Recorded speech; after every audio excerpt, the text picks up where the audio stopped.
Good afternoon, folks. We are up and running and ready to start the last jam stream of the year. So let me get everything switched over to the right layout and we will go ahead and get started.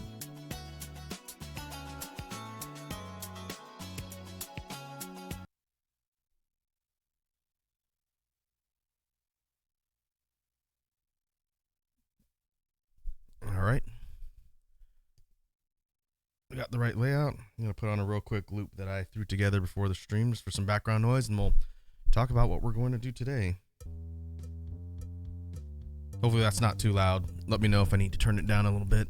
I'm going to clear it off in a sec. Hey, I see Rira's here. What's up, Rira? How you doing today? It is the eve of the new year, at least where I live. Hope you're doing well. Hope you're ready to ring in 2024.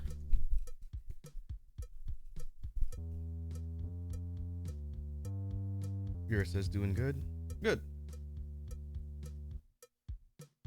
Should be a productive stream today. We'll see. So what are we going to be doing today? We are going to be following the same sort of layout that we normally do, where we will have a short warm-up to get everything going. We will talk about technique, sound theory, as it relates to beatbox stuff. Like I put in the caption, we are going to be talking about technicality again today, which is one of my favorite topics to discuss. So that should be interesting. Vera says, I'll be working when it becomes 2024. I work overnight. Oh, I see. Well, hopefully it's not too busy at your job. Hopefully things are going all right over there. I know from what you had posted in Wazi's server, it sounds like at least your first day was a little rough. So hopefully things have evened out and it's getting better. So after we talk about technique, sound theory, we'll transition over to the BGM brainstorming like we normally do. I have adjusted my audio setup slightly, and I think I've fixed the problem with me being able to talk while I'm doing the BGM brainstorming. It just involves me switching my mic inputs around a little bit. So we're going to test a new audio setup today, but if it works, then I'll be able to talk while I'm doing all of my BGM stuff, and it'll be just a loop, which should make it more interesting for people watching. Hey, Sour Lad's here. What's up, Sour Lad? How are you doing today?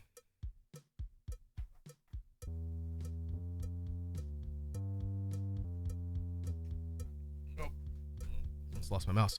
I was just telling Vera that as we get ready to ring in the new year, it's hard to believe that the year's done and we're going to 2024, but ready or not, it's gonna happen.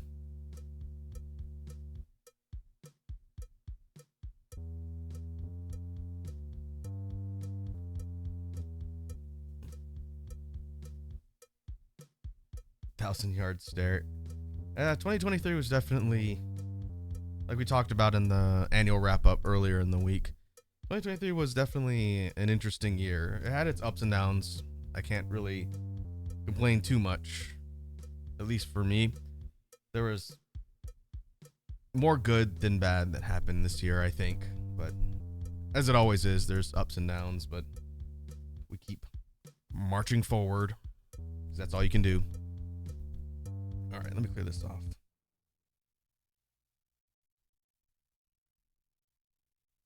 So I didn't really, I should probably check my balance a little bit here on the sound, make sure everything's set up. Right now I've got all of the sound coming through the loop station like normal. I do have the synth hooked up, it's not on.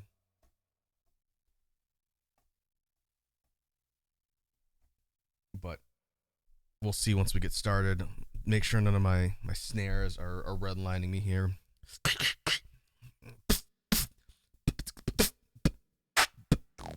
Okay, we hit yellow, we don't hit red. So I'm going to try and keep there and not face directly at the mic for some of the snares. Sarah says it was fine until the last 3 months. You can always count on the year to catch you off guard if things have been smooth for the majority of it. I kind of feel like it was the opposite. More of my challenges this year were earlier on. Like work has been work. I know my work schedule's made streaming a little bit weird in these last couple months, but overall, leading up to the new year, I can't really complain a ton.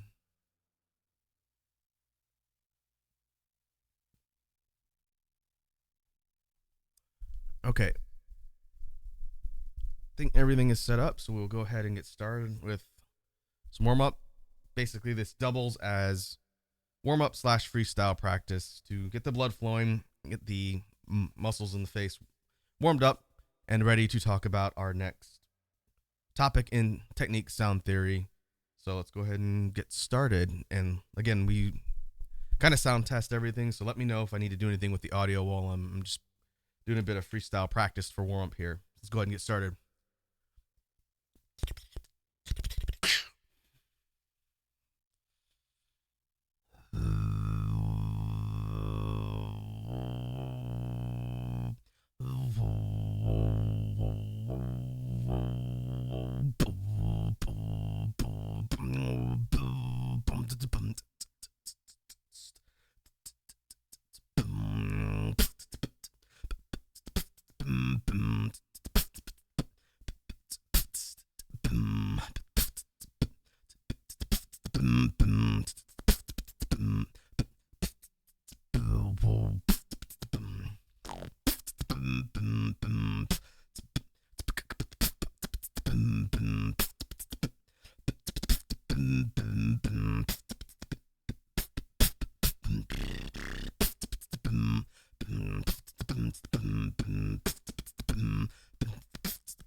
All right. I think that will do it for warm up. Let me change the caption and we will move on to talking about technicality and technique sound theory part of the discussion.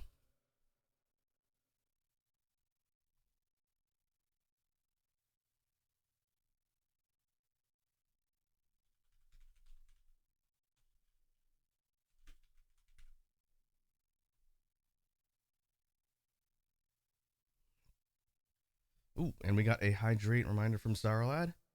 I'm drinking my lunch once again, so I've got some water here after I get done with this smoothie.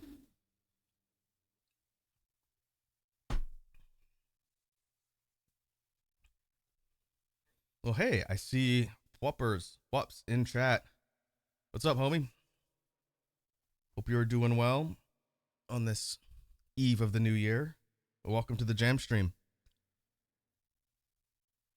We are talking about technique and sound theory as it relates to beatboxing stuff. And I can't remember if you've been on a lot of these, so I'll kind of explain what we're doing along the way. Plup says, I'm eating soup, so I'm good. How are you? Oh, I'm good. Get to sit here and practice and talk to all you lovely people. Hope you're enjoying your soup. Should have known. For those who may not have heard, as part of the ongoing lore, friend of the channel, Pwups, is a big soup connoisseur.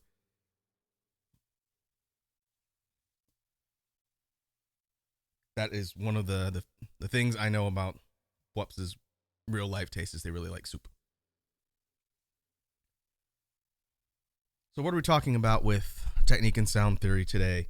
Like I mentioned at the top of the stream, and so what I do for these parts of the discussions is I usually pick a topic or something related to beatbox technique that I want to discuss as part of the jam stream. Money on my mother, mine. Oh. Cop 5 haircuts at the same time. White gold pants, jet ski made of wine. Foie gras bust of Albert Einstein. Get money. Hey, Vero with the gifted sub 2 Pwups. Hey, thanks. Thanks a lot, Vero. That's very kind of you. Very generous. Much appreciated, my dude. And for Pwups, enjoy the subscriber emotes.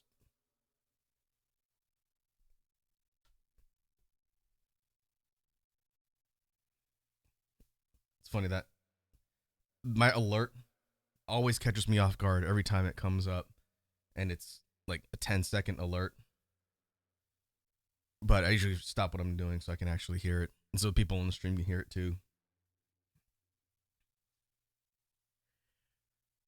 So anyway, what I was saying was for the technique sound theory part of the discussion, I'll pick a topic ahead of time, or at least think about something that I can bring to the streams to talk about as sort of like an informal lesson / tutorial / just discussion about different aspects of beatbox sound theory for people who are interested in learning or maybe are in the process of learning and want to kind of see what tools and stuff are out there. And it's also time for people to ask questions. I know Capri Sun, who I don't think is on at the moment, but when they're around, I usually get questions since they're kind of learning beatboxing on their own. And so it's twofold. One, I get to talk about a topic that I'm interested in, and two, for people who are interested in learning about beatboxing, it's a chance to, ask me. Even though I'm not an official teacher, I can usually speak on a lot of the mechanics and techniques as it relates to whatever it is I'm doing for people who want to learn. So what are we talking about today? We are revisiting a topic that I usually hit on maybe once or so a month, depending on what we cover on these jam streams. And that's the concept of technicality. And technicality as it relates to beatboxing is a really important and key concept that is throughout the idea of music and beat creation. And just as a real quick sort of recap of the concept, technicality as it relates to beatboxing just means the pairing of sounds into like a sound set, chain, or combo used as part of the construction for an overall pattern or multiple patterns put together into a routine. So the kind of flow progression, this is something we've talked about a little bit as well. In beatboxing, you have sounds. So you have instruments. If you're thinking about it like a drum kit, you have sounds that are part of the tool set, be it a snare, like a PF snare, or an inward K snare. You have kicks, the backbone of any beat, hats. All those different components are sounds, and then you kind of open that up to things like bass sounds, your vocalized basses, your non-vocalized type bass sounds like a lip roll or an inward lip roll for something like a. All those are sounds. They're individual sounds created by human anatomy. From there, you have patterns, which is putting the sounds together into pieces of the actual song itself, whether it's the rhythm, whether it's a rhythm plus melody or bass, or additional sounds, the combination of individual sounds becomes a pattern, and then the stringing together of multiple patterns becomes a routine. And so a routine is what you perform. It's comprised of sounds, patterns, everything put together, and it's usually rehearsed and set way of performing. So people have routines that they do for performances, for videos or content or whatever, and those routines are made from all the individual components, sounds, and patterns. And so technicality slots into patterns and routines because it's a combination of sounds. It's kind of a weird way of explaining it, but I can kind of demonstrate here again. We've talked about it a lot, but we don't talk about it every single stream. So it's sort of like a recap for folks who haven't heard me talk about it before, and it'll be a refresher for those who have heard me talk about it before. So a good example of technicality is just, let's do a triplet pattern because that's usually the simplest way to explain it. And the one that I learned to do first as a technicality pattern was what I call the TKP. That's written in the notation of the sounds that comprise the pattern. So the T in a TKP or TKB, BP is sort of synonymous for the sound set. The T would be a closed hat sound, just a anybody can make that sound. It's just the letter T without a vocalized E. So it's, or a T sound. You can say the letter T and just take the E off and you get the It's the hat plus a K sound, which is the letter K, same concept, without the vocalization. So it's just a and then the third sound is a P, which again, same concept, unvocalized P sound. So a like a P or a B. It doesn't really matter for that particular sound. So the technicality chain is a TKP, or three sounds done in a triplet chain as a sort of quote unquote combo, and that becomes the technicality set. So on its own, doesn't really sound like much, individual parts. But when you put it all together for the it becomes a filler. And the way I've always kind of described technicality, and I don't know if it's a universal way of describing it, but these sound set patterns, and we'll talk about a bunch of them and how complex they can get in a little bit. But you take these sound set patterns and you can use them to sort of splice in between your patterns to add variation and sort of flavor to the beat, kind of like you would for a fill on a drum set where people will improvise sounds in between breaks within measures and as transitions between different parts of the song. So what does that mean in actual practice? Because I can explain it, but if you can't see it demonstrated, it doesn't mean anything. So let's take the triplet pattern, and simple beat. We'll do kind of like a hip hop adjacent type beat. And so the beat itself would sound like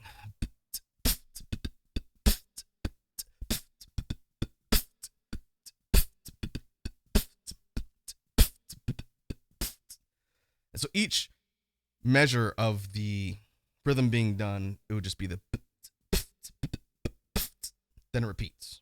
Same thing, no real switches for the sake of the example, just the same thing repeated over and over and over again.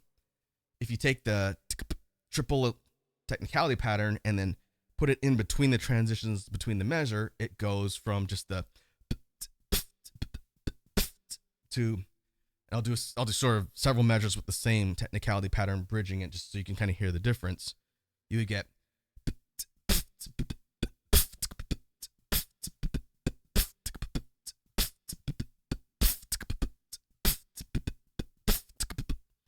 and so you're hearing a transitioning in between the ends of the rhythm as it loops as sort of a transition. And it's not dramatic. It's not going to drastically change it, but it gives more variation to the overall sounds that are being put together. And thus it sounds more interesting to the ear. And so a lot of the idea of technicality is kind of an improv type thing of thinking about all the different sound sets you have and putting them together to add that variation and sort of flavor to the beats.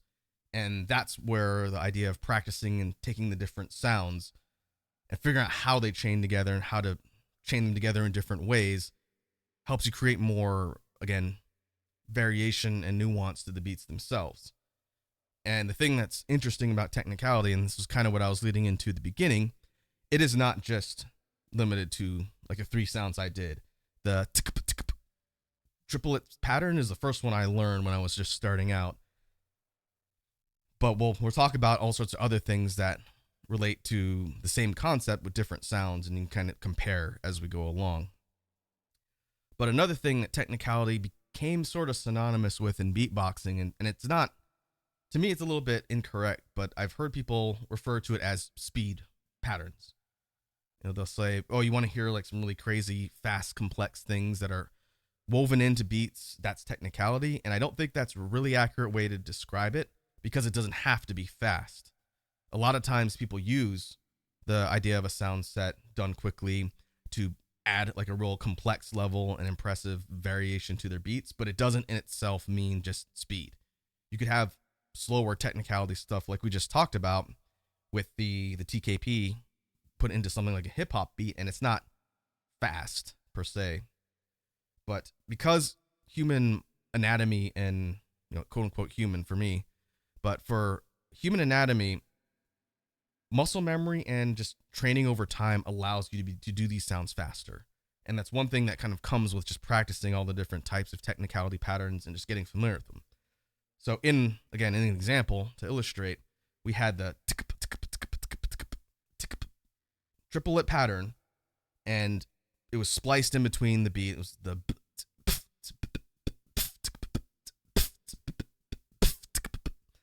and you hear it adding on that triplet pattern. Well, if you were to practice the TKP over and over again and just get familiar with the positioning and doing it, eventually you'd be able to do it a lot faster.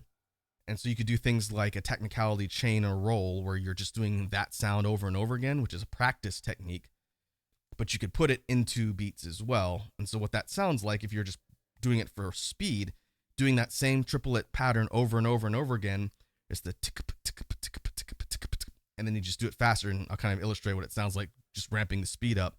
It would go,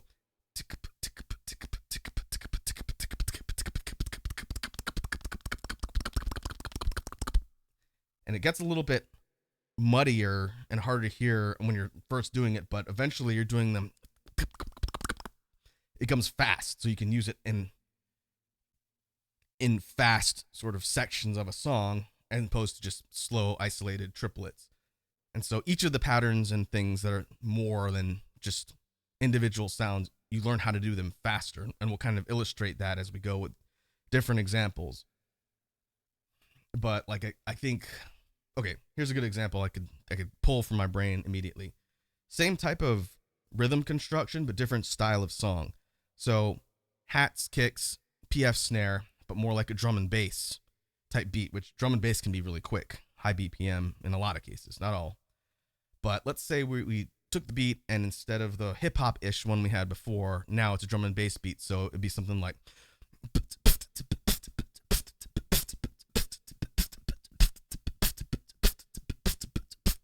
and so again, much more rapid and kind of fast. I can't tell you the BPM because I can't hear it. I couldn't tell you if I wanted to because I can't count time too well. But compared to the other one, it's much faster. If we take the same idea of that Technicality set and maybe add 1 or 2 additional notes within it, it's still going to be like a TKP, but it might have more than 3.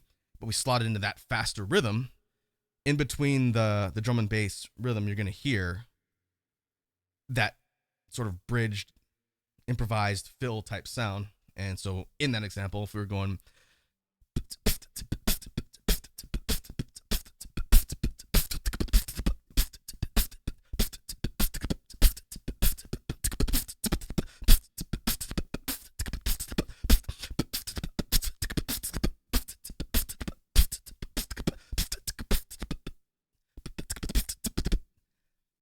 and so that's not quite just more sound sets, but you kind of get the idea of how you would take that original idea of the simple sound sets and you sort of lengthen it out or chain different things together, and then you plug that in between the actual parts of the rhythm, and it gives you that sort of complexity and variation. It's a really fun technique to mess around with, and it's very wide open for kind of creative approaches to how you do it.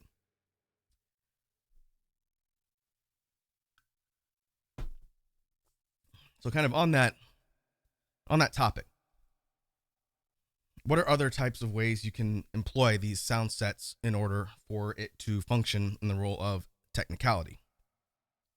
So we talked about the TKP. That's the first example. Another one that I spent the good portion of the last couple years trying to perfect is the TKK, which is not one that I learned initially, but is usually the first one people learn because it's the most sort of common and popular. I didn't start off really on that path because I couldn't do one of the sounds for the longest time in that set. It's harder to do than the TKP, but that one takes the T, same hat, the first two sounds are identical. In fact, TKP, TKK. Second one is just a K sound again, but the third sound in the TKK is a rim. Voice crack. It's a rim shot, which is a specific type of snare that is not just a letter consonant unvocalized sound. Trying to explain the rim shot is difficult, and I always tell people if you want to learn that one, check out the tutorials online because people can explain it a little bit better than I can. But the rim shot is similar to the inward K, but it doesn't use any lung power. The inward K snare is the one that sounds like it's really sharp, a little bit airy. It's got a real quick sort of direct hit sound to it. The rim shot is done in the same way, but it's using mouth pressure, so you're not actually breathing in at all, whereas you are with the inward K. And so the rim shot sounds like very similar, but it sounds like kind of just a more abrupt, sharper sound compared to the so you have and called a rim shot because it sounds like hitting the rim shot on the drum head with the drumstick. It's very sharp and simple. It's just a little bit more irregular to do. So the TKK takes T hat, unvocalized K sound, and then the rim shot, and those three sounds sound like. So different triplet sound, and again, in its sort of native form, it's a triplet sound, but you can mix it up just like you did with the other examples. But the TKK is interesting because if you practice doing those triplets, you can do some insane things with speed, which is probably why people tend to gravitate towards this one first. A lot of the pros out in the scene that have been doing it for a long time, folks like Alem from France. Let's see, who else is known for Technicality? B-Art from the Netherlands. A lot of people are known for Technicality. Trung Bao from Vietnam.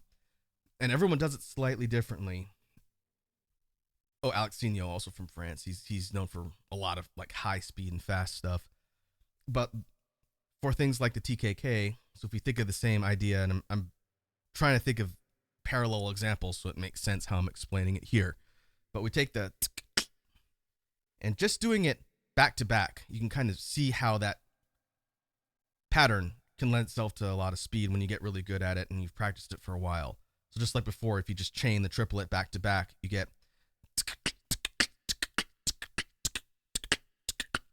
and then you start ramping up the speed by just sort of shrinking down the space in between the three notes, and it becomes. And then logically, if you try and do a chain or a roll as fast as you can, you would get something like. And what makes the TKK a little tough for me, maybe it's just because I need to practice it more. I like to start the chain off with a sound that's not using like the tongue and inner part of the mouth because it makes it easier to set up the rest. And I've seen other people do that too, so I don't think it's just me. But if you put a kick on the front end, so if you do BTKK instead of just a TKK out the gates, so you put a kick on the front, it would be, and now it becomes a 4 set instead of a 3. That is a little bit easier for me to do, and if you do sets of 4 instead of sets of 3, it would be something like.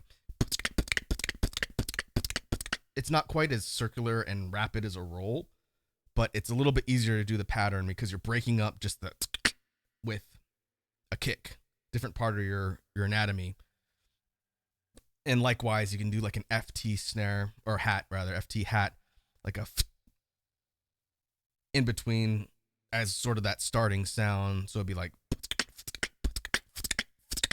and then, you know, it's 4 set FTKK. And so, okay, how does it work again, putting all this into an actual beat.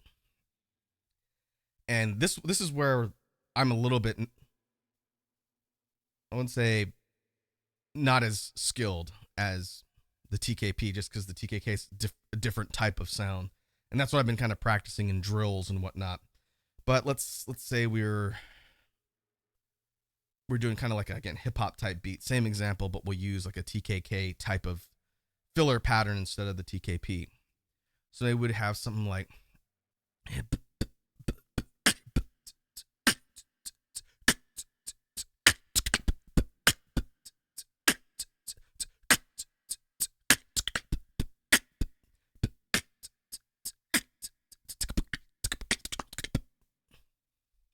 that would be like a double repeat of the same pattern. But you could hear it in between, the same way the TKP function. Again, it's a little bit hard to explain, but hopefully it makes sense in practice. But you're taking that and then figuring out ways to adjust the components of that to fit whatever you're trying to fill, as far as the sections between parts of rhythms or whatever. And that's how the TKK would work. Again, it's one that requires more practice because it's a little bit harder to do. But if you can get good at the different components, especially the rim shot specifically, it is really useful sound set. And the rim shot is not a snare I use a ton. I should probably use it more because it's really good for fast patterns, because it doesn't use any air. Versus things like the outwards type sounds, like a PF, outwards K, even BGM. All those use air. The rim shot doesn't. So if you're doing something like that same drum and bass pattern, but you're swapping that snare in, it's a little bit easier and will burn less air because you're not having to spend it on the snare sound itself. So that would be something like,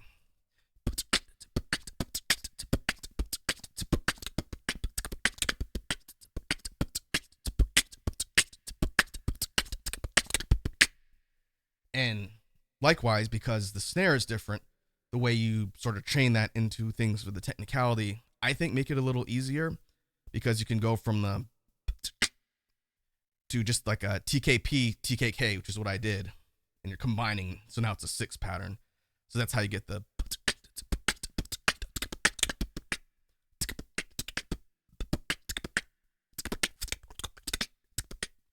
yeah. So it'll be 6 plus like another sound at the end. So that sort of demonstrates just the idea of taking these individual sounds, and when you get good with them, you start figuring out all sorts of different ways to put them together to switch things up in the beats. And I keep hitting that point home because it's really the core idea of technicality, which makes it so interesting and so creative to kind of work around with. It's just, you've got to learn all the different components before you can get good at putting them together. And there's a third, well, maybe we'll go for 3 or 4 different examples of technicality. Kind of illustrate the difference in the sound and the technique, just again for the sake of the discussion. So there's a third one that I've been working on that is different from the others by a considerable amount, and I think to me it's one of the harder ones to do well. It's not hard to do in concept, but it's hard to do well, and I'll kind of explain why. And that is called the POTO. I had to think about what terminology I came up for this one because it's been so long. But this one is a 4 sound technicality set combo, but it uses pops and tongue clicks, a type of tongue click. So to break it down, the PO in the POTO is just it's called a pop because that's what it's kind of universally recognized as. And that's just using your lips to create a little bit of pressure. And then everyone's made that noise at some point in their life, I imagine. Just you could do things with the pop sound and hollow your throat out to drop its pitch and make it a bit more like a tennis ball can being opened. And it sounds like, that's just opening the throat a little bit to give more of an echo. And that's how you go from a to a. I know it sounds simple and it's not a sound related to beatboxing specifically, but it does exist in beatboxing, and here's why. Here's what I'm talking about it. So the POTO, POTO, POTO. So it's repeated. That's why I consider it a 4 set. So the PO is the pop, and the TO is a tongue click, like a tip of the tongue click. And I struggled a bit with the notation and terminology. I haven't talked to a professional beatboxer about this at all. But a regular tongue click in notation and beatboxing, kind of in the universal way people recognize sounds, is like a standard tongue click with the back of your tongue in your mouth. Just like, I think most people have done that sound at some point too. It's just creating suction with the back of your tongue on the roof of your mouth, and then you pop that down to get that sharp. And you could do things like change the shape of your mouth and the space around that sound to change its sort of pitch. You can go like, just with that standard type of tongue click, changing the mouth position can drop and raise its pitch a little bit. The one for the POTO isn't done that way. It's the same idea, but with the tip of the tongue right sort of on the hard palate on the top of your mouth. And that one sounds like, it's done with a different part of the tongue, and then you create kind of an O shape with your mouth, kind of force a sound to go through a smaller exit as it's leaving your mouth. So if I were to do that just with my mouth wide open, it'd sound like similar to that, but it's not as sharp because it's not using the main part of the tongue, the back. Instead, it's the tip right on the kind of roof of your mouth. For me, it's right after it sort of slopes to the top of the mouth. It's a little bit hard to explain without actually seeing what a mouth looks like. But once you do that type of click and you sort of get good at it, then you can change, again, the pitch by changing your mouth position as well. And that's how you get something like, you gotta be kind of careful because it's not a loud sound by any means. The regular tongue click, oh wow, I gotta be careful with the mic. That's much louder, but the tongue tip click sounds a little bit softer, so you have to work to get it to sound audible. But you can play around with its pitch, and it's a little bit easier to control because you're using less muscle effort and exertion, if that makes sense. But you take and doing it fast just takes practice. In the beginning, it's mostly quarter notes and maybe eighth notes. You get comfortable doing the sound and you can control it more. You can do it really fast. There's some folks who can do their tongue clicks very, very fast. It's pretty impressive. But that's the TO and the POTO set. So you have, and then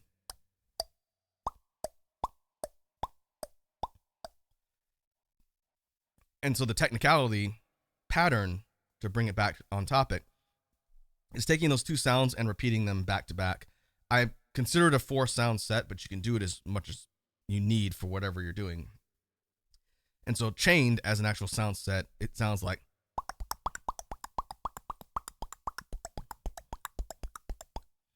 doesn't really sound like much on its own, but you can use it within a beat to do kind of the same sort of filler and add that variation. And the thing that I learned in doing this one, because I don't even remember where I first heard it. I think I saw someone do a routine and they had that combination of sounds as technicality, and it really stood out to me. So I wanted to kind of learn it and figure out how it worked. But in practicing just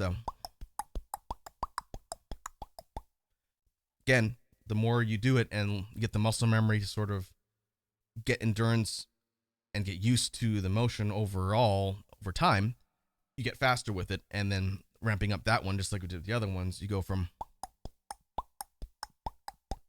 it goes faster gradually to,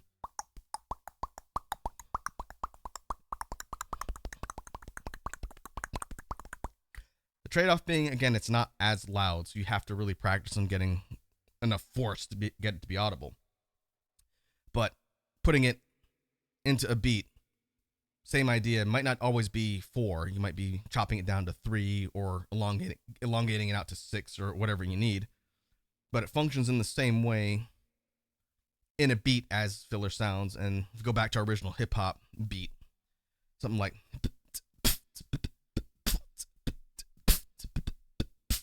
slotting in the POTO as technicality patterns in there using that same sort of transitional filler, you would get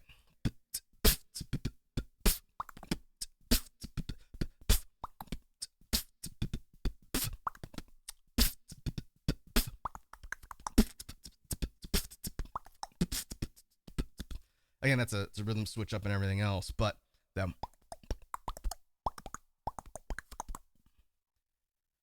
functions the same way like a filler pattern. It just sounds different. It's harder to do. That one might be one of the hardest of the three that I've demonstrated, just because it's hard to make that sound loud without practicing it a lot. But just like the TKK, you can lead into the technicality chain with another sound. Like I was doing a kick and an F snare, F a hat. Keep calling it a snare, FT hat, to lead into them, and it would be like, that's what the F. It's really kind of subtle and hard to hear, but if I can try and exaggerate it a little bit,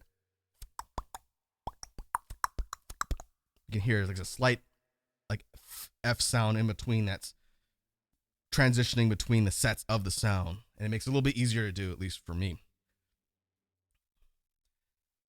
And so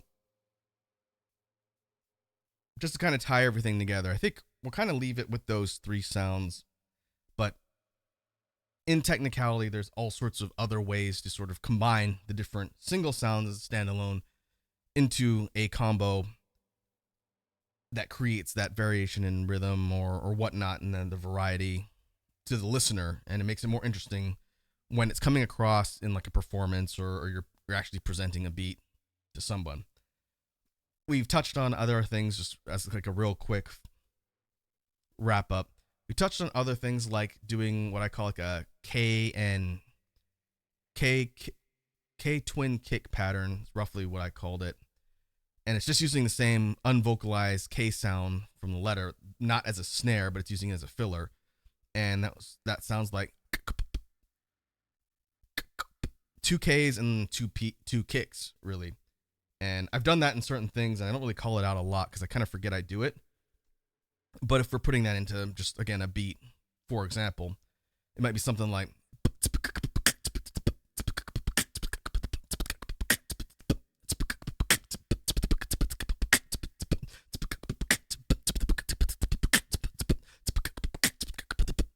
so that one is doing the as part of the main rhythm instead of just a filler, but then it's also adding a like a zip TKP pattern. Again, I do these without thinking, so having to reverse engineering and break them down into an explanation is a little bit difficult. But in that example, when we have the it's a zip TKP, I'm gonna say, but it's taking that same idea and it's shrinking it down, so it's so fast it's almost hard to hear the individual sounds unless you listen really closely.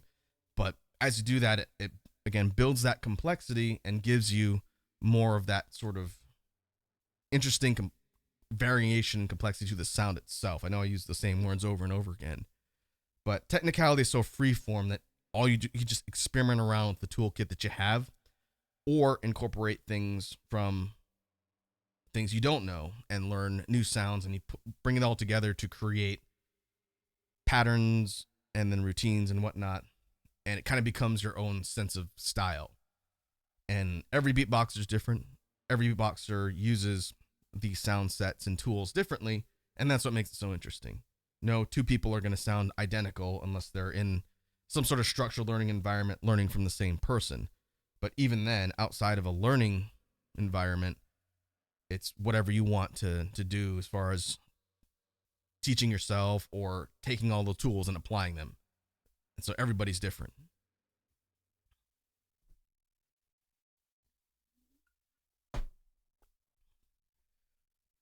So I think we'll sort of leave the technicality discussion there, unless people have questions. Again, this isn't meant to be just me talking at everybody the whole time. For people who are interested in learning beatboxing, again, it's open forum for questions whenever they may come up. I'll do my best to answer them as it relates to technique and the kind of mechanical side of beatboxing. But I think we'll go ahead and move on to BGM brainstorming. And now I want to test the new setup that I managed to configure for this, which I think will make it easier because, again, in the past, I haven't been able to talk while I'm running the synth because the boosts from the loop station put fuzz distortion over everything, and it's very distracting, and it's actually makes it so I can't record while my mic is live and the loop station and the synthesizer are all playing at the same time. So what I'm going to do is I'm going to plug my mic into my Scarlett and take it out of my loop station. And so I got to switch things around in OBS real quick, but you're going to hear the mic audio output change a little bit because right now it's running through the loop. I have a specific set of boosts and things I use for beatboxing just to make it sound a little bit easier to hear. But when I switch over to my Scarlett, it's going to sound like it does in every other stream when I'm doing games or art or whatever. And then that should let me run the mic through that, and then the actual audio will come from the loop station for everything else. So give me one quick second to switch the cables around, and then I need you folks to let me know if everything is still audible, especially once I turn the synthesizer on. So give me one quick minute to switch some cables, and then hopefully this will work.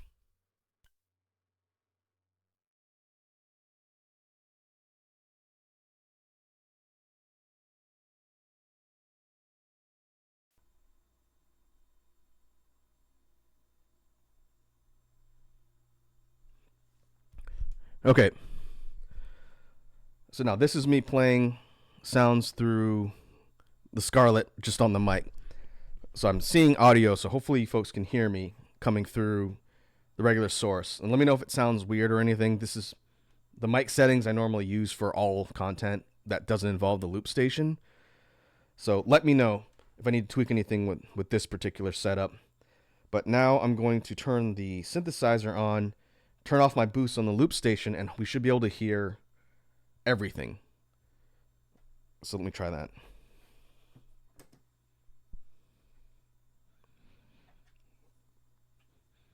And normally I've started recording off the synthesizer at a higher volume because it allows me to control distortion a little bit better. So the actual volume of this thing is going to be a little high. Let's test it out.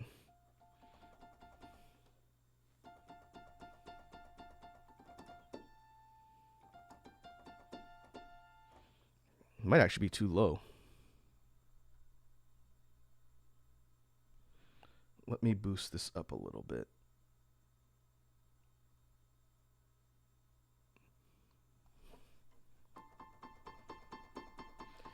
How is this? I have to control volume both on the synthesizer and in OBS for the sound source, but by splitting them up, this allows me to be able to talk using both. So with just the piano, let's try it with percussion too. Let me know how this is coming across for the broadcast for you folks so I can tweak the settings and I'll keep them where they're at for future streams. Okay, percussion.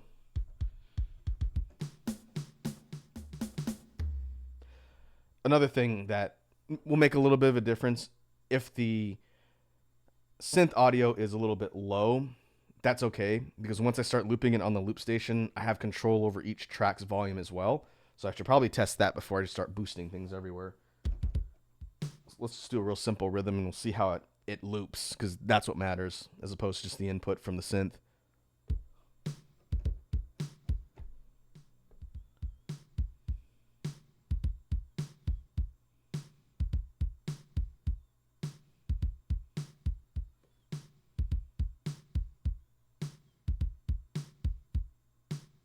Okay, this is coming in a little over 50%. That's actually a pretty good volume for me to be able to still narrate over. So let me know, for those that are able to hear, let me know how this playback sounds, especially balanced with me talking. And if it sounds good, I'll leave it here, and then we'll use this going forward. Let's see, let's get bass.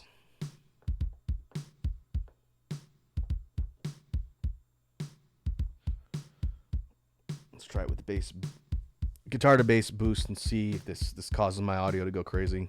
I didn't get a chance to test this before the stream, so you folks are my guinea pigs at the moment.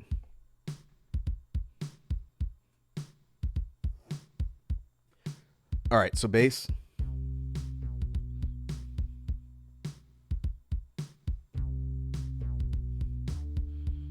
Let's check the loop playback.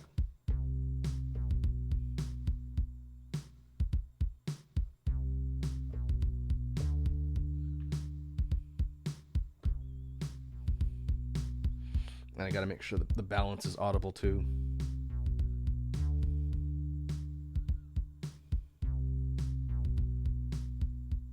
It's pretty loud in my headphones, but I have OBS sort of dampening the output because I know if I didn't do that, it would be redlining like crazy just by the sheer volume. But can you folks hear that? Or the rhythm and the bass line coming through from the loop pretty clearly?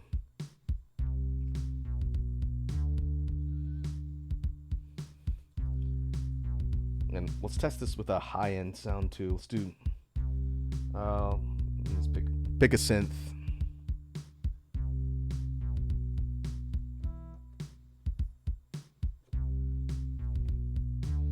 And let's try putting a slicer over it.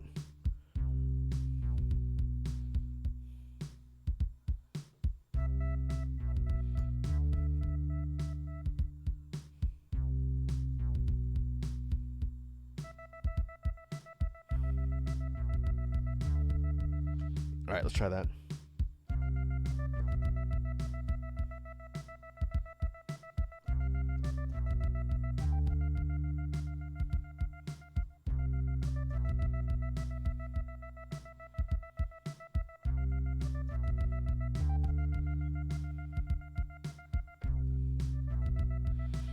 Okay, now that's with the playback.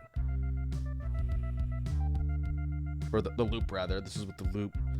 Taking everything in.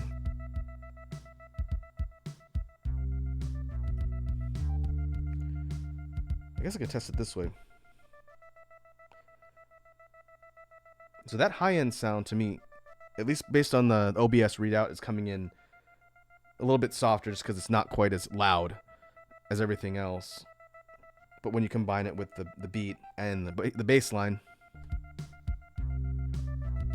those come in much louder. So I wonder if it's overpowering the mix.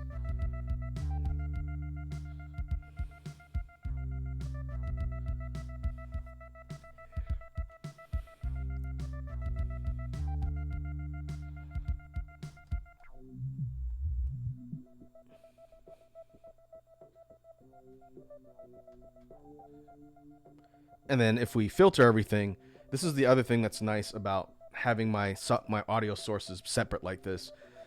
Anything I do to the loop, because my audio is coming through my Scarlett now for the mic, if I put a track effect on and filter everything, it doesn't get obscured by the effect. It's completely separate. So now I can talk over whatever's happening on the loop, and hopefully it's clear. And I need to make sure I don't make my headphone audio too loud, or I won't be able to hear what I'm talking about.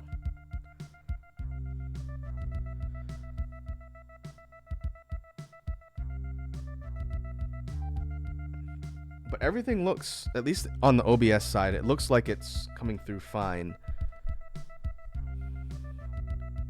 I guess we'll have to just keep working with it through the stream and let me know if I can need to tweak anything, or if anything is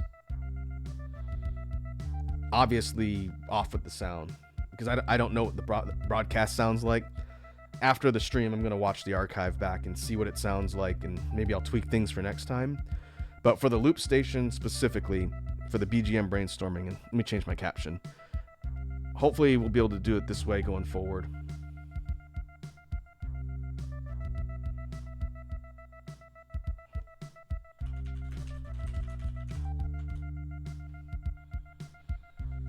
Hey, we got a hydrate and a stretch from Sour Lad. Welcome back.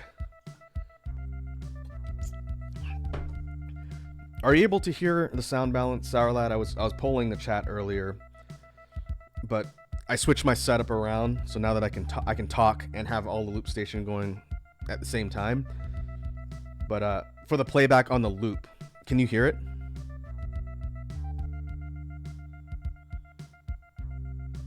Output wise, it's right where I'd like it at about 50%, but I had to tweak sound settings to make it so that it wasn't absolutely destroying headphones.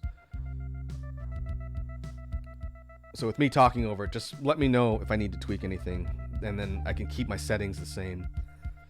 I don't want to have to adjust it every single stream.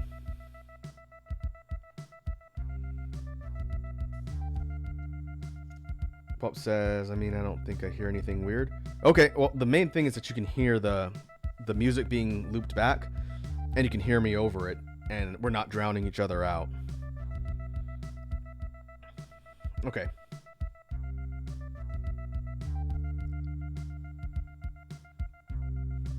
I can boost it a little, but based on what I have on the synth, this is kind of the volume I'd like to be able to record at. So, okay, Sarah said, not overpowering when you talk. I can hear you and the music. That's what I wanted. So, I'll pause the playback for a sec. So when I had everything playing out of the loop, including my mic, I couldn't have my mic boosts on so you could hear me talking, because the boosts would affect the synthesizer inputs, because the synthesizer is going into the loop via auxiliary. And so if I boost inputs from my mic, it also boosts the synthesizer and would cause this fuzz buzzing, which drove me crazy for a long time. So now I have my mic hooked up to my Scarlett like I do for all my other content, and then everything else is coming through the loop. So I can have the synthesizer recording or outputting to the loop station and playing it back, and I'm basically speaking separately now. We haven't been able to do that before today, but I've added a different source in OBS, so I think we're good.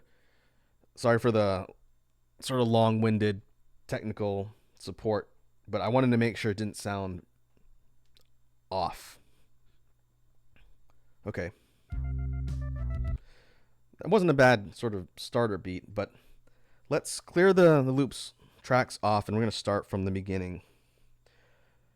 We'll save it as a blank template. And so what are we going to do first? I was telling the chat in our last stream a couple weeks ago that I want to start compiling some more chill and mellow tracks for a future release. We've done a lot of kind of electronic and electronic adjacent things, but kind of in the vein of Neon Night Lounge. I would like to do a kind of chill, down-tempo, kind of mellow type release and collection of songs in the future. Whoops, sorry. And so let's start with kind of, again, more chill and see what we can come up with. And now, because I fixed my audio setup, I can actually talk about stuff as I'm doing it, and we can toss around ideas together, and you don't have to wait for me to record everything and then come back.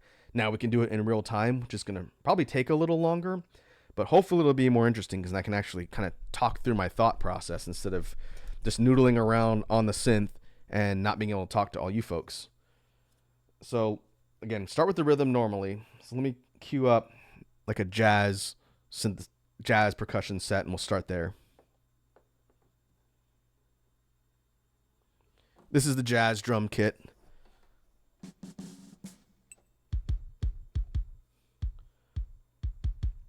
Okay, I'm just looking at the audio readout and seeing how it changes per set.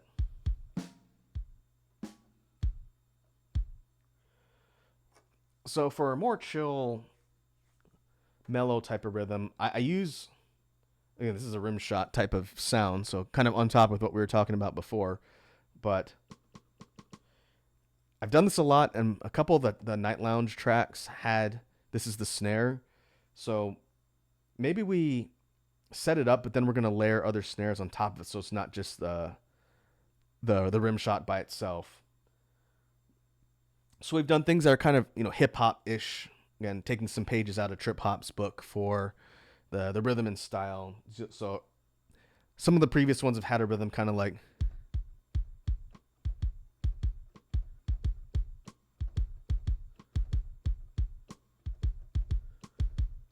so I don't really want to do that again. So let's think about some ways to sort of mix up the rhythm. Maybe slow it down so it's not quite as rapid. So that makes it more simple, but maybe we vary the kicks up a little bit. And so again, I haven't been able to narrate this in real time, which is kind of interesting. Feels a little bit different. But if we capture just the kick plus the snare, maybe do something like, no, I think I want more than one kick.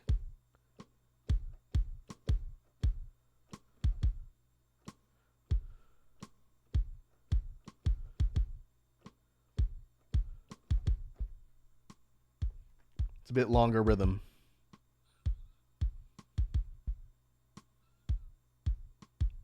Oh, I lost the last kick at the end. Okay. So maybe something in that vein. Let's try and simplify it to make it easier to loop.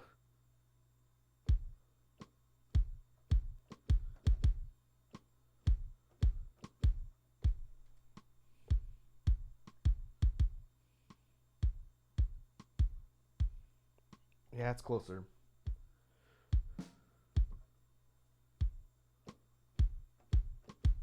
I'm going to do one repeat. We'll do it like that. Be similar to some other ones. We can add some other instruments to sort of give it its own distinct flavor.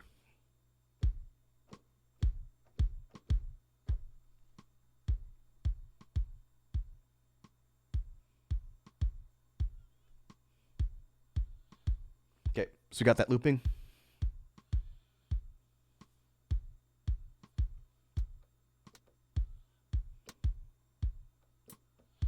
Now, what can we add on top of the snare? No, you don't definitely want to clap. That's a bit too aggressive for like a more mellow track.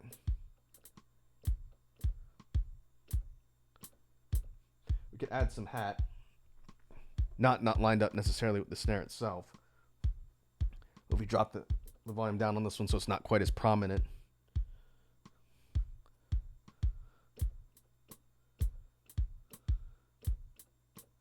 Maybe do 3.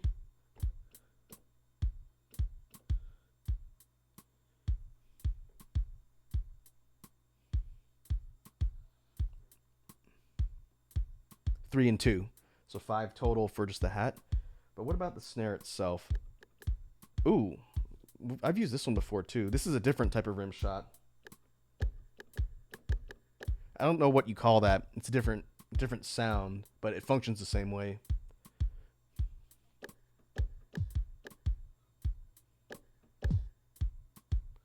It's a bit sharper. It doesn't have quite a hollow ring to it. What if you add that?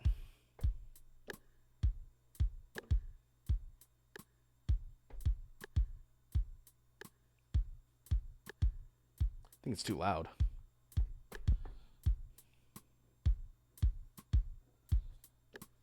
Let's drop it down a little bit.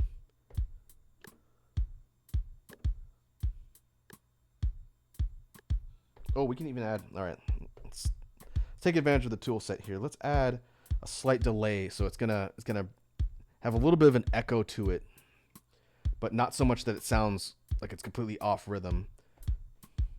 Let's go delay and ratchet that down.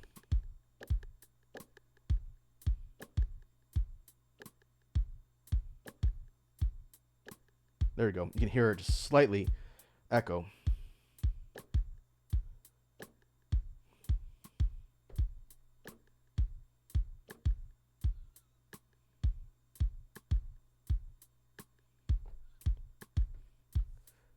Kind of sounds like footsteps.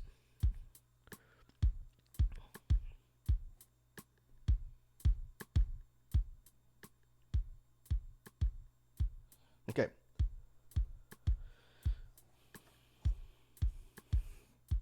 Now let's look at a bass line. We could do, again, I gotta be careful not to fall in the same sort of tropes of every single track that I do having like the same note, same progression, same style.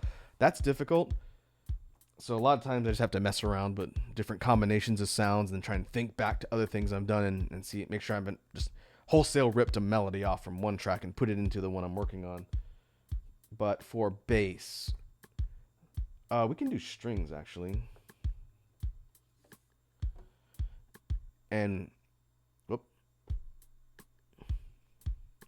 we can take strings, so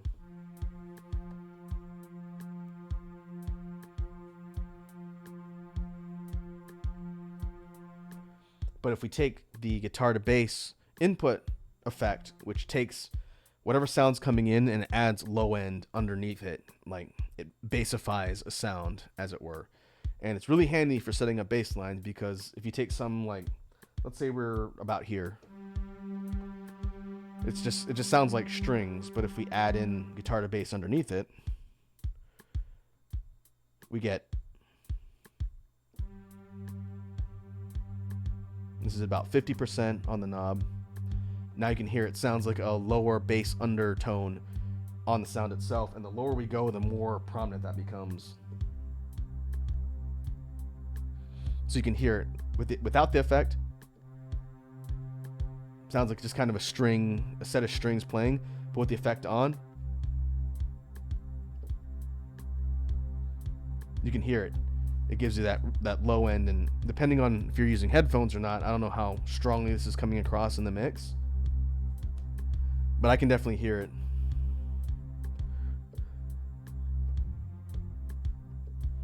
But I'm going to drop it down, because as soon as you start moving your notes around, then it can get a little bit distorted, which we want to avoid.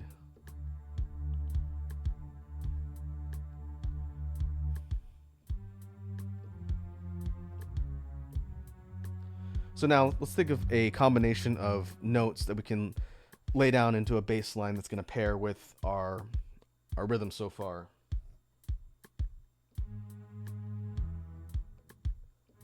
Maybe do a couple notes and have kind of a sustained progression.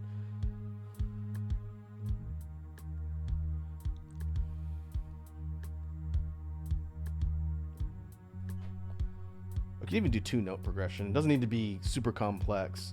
Maybe we start up here, then we drop down, and we can octave it, and we can add more layers that way. Let's do that.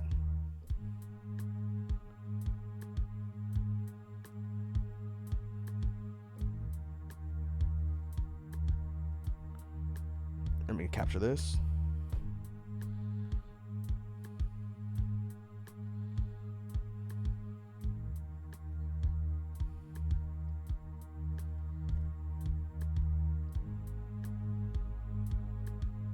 Drop guitar to bass down a bit. We're taking the same sound and we're dropping it down 1 octave and putting it underneath. Same progression.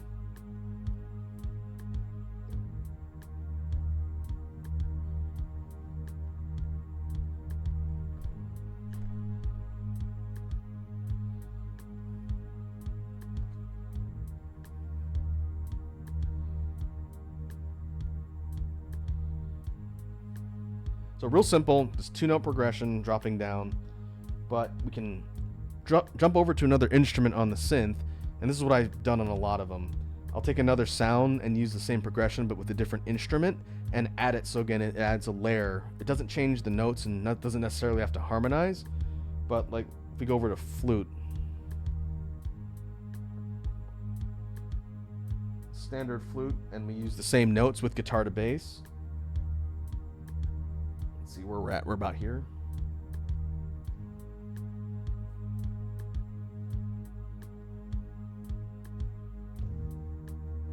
It sounds pretty close, in fact. What if we went up another octave? Okay, so now we're no longer looking at bass tones. But if we wanted to, we could.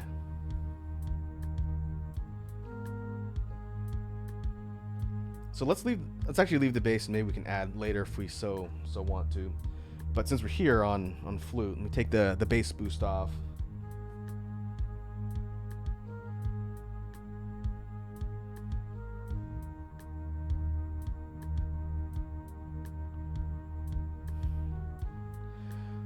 So this is moving on to the synth, like a high melody that complements the bass line, and it's the same melody with a couple extra notes put in. But if we take, let me not just put my finger on the input the whole time. What if we added slicer, maybe like a 16th note slicer or 8th note slicer with like a panning delay, so it's changing where the sound is going in the headphones and the channels and not just having it play center the whole time. So with the slicer effect, now it sounds like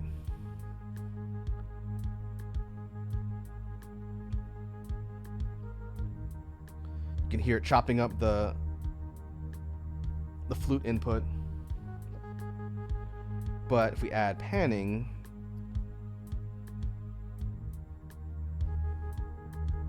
it adds a little bit of a delay and echo, but it also moves the sound around in your headphones.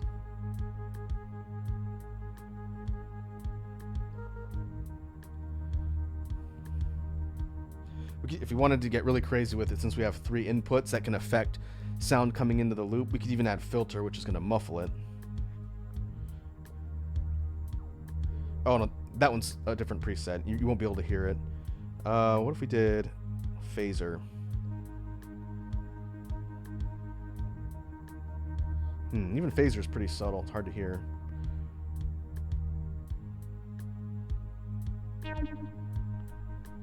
Oh, that's a synth. We don't want that. Let's keep it with these 2 for now, and we're gonna do the same kind of alternate melody. This is going in on track 3 of the loop. This is the high synth. All right, let's capture that.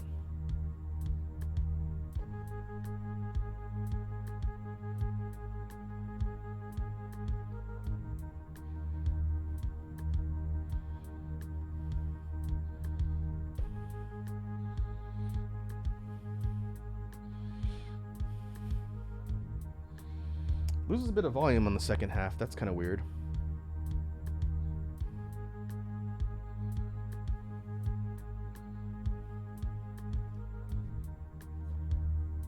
But you can hear how the sound is following a similar melody progression, but because of the slicer changing the pace and making it sound like it's interrupted, this is 16th notes. If you wanted to, again, switch up the sound even more, we could go 32nd notes. And if we stop this is what it'd sound like if it was 32nd notes.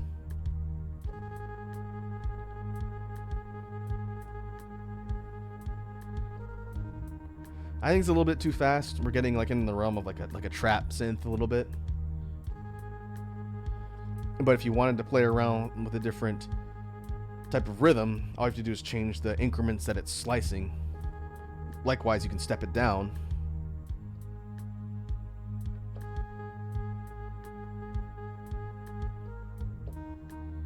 This is the same slicer, but at an 8th note, so slower than the one we recorded at 16.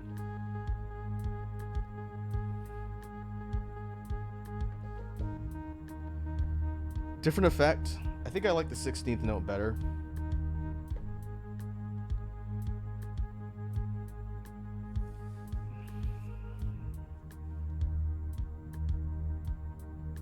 We just might have to boost that one in the mix a little bit more so you can actually hear it. But overall, that's pretty functional, I think. But what if we looked at some of the other synths and we pair with the flute? Maybe we octave the melody again. We go up even higher, but we add a different instrument so that it's combining with the flute and harmonizing. Here's a recorder.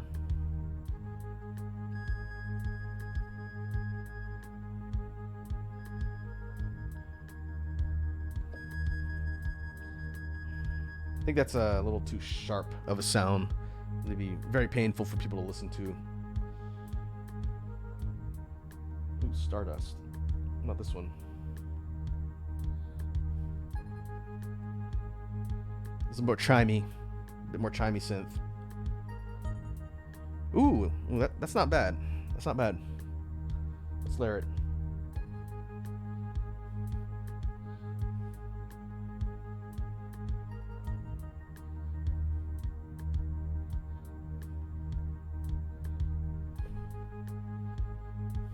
Subtle and it sort of blends in with the lower octave melody from the flute. Again, it's nothing groundbreaking. It's not really that complex of an idea. but I kind of like the progression.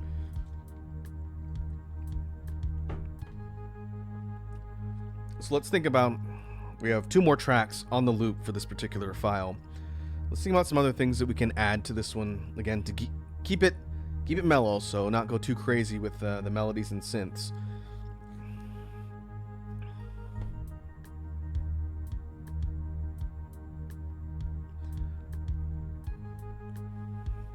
Let's see what we got. I think I'll turn the effects off while we kind of look around through the instrument set here. We could actually add a higher string section using some of the other string type instruments. That's an idea. Or if we wanted to add some actual distortion.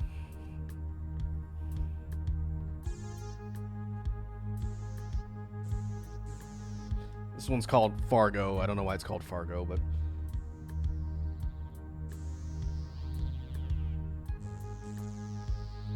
if we wanted to add like a little bit of kind of a distortion under it, this would probably be dropped way down in the mix so it's not super obvious. Because otherwise it would just sound like someone's farting directly over the track. This is it's giving some real like kind of Kavinsky, if you've ever heard of that artist. Similar kind of style to the songs he makes. Let's put this on 4 and then we'll drop it down in the mix.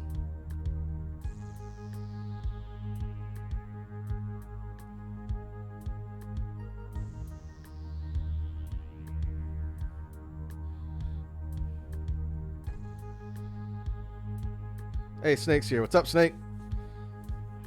Happy New Year's Eve. Hope you're doing well on this Sunday.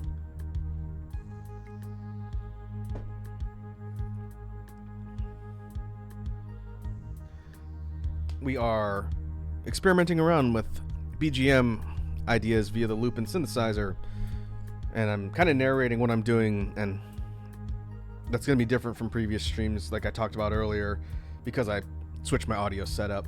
But now I can talk to you folks while I mess around. But this first track is meant to be kind of more laid back and mellow. We'll see if we ended up accomplishing that. But let's see. Let me go up in the instrument list and try and find another string preset that we can use for our final track here. Let me take a look.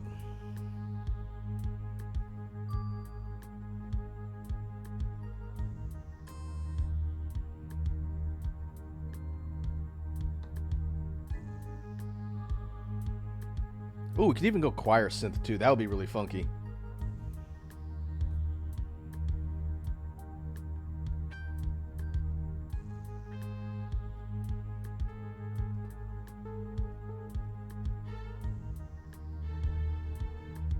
Okay, here's a synth string set.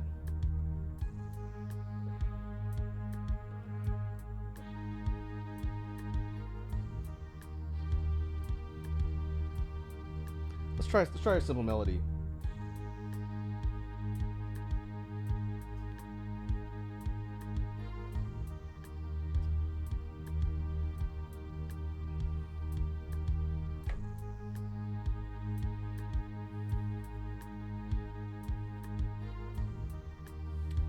I wish it didn't taper off the volume on the last note, though. Let me see if I can fix that.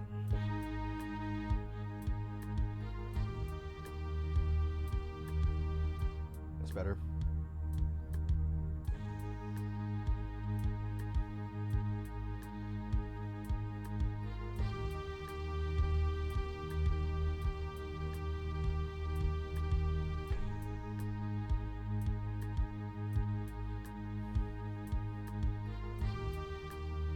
Maybe we drop this one down in the mix a little bit so it's not quite so blah in your face.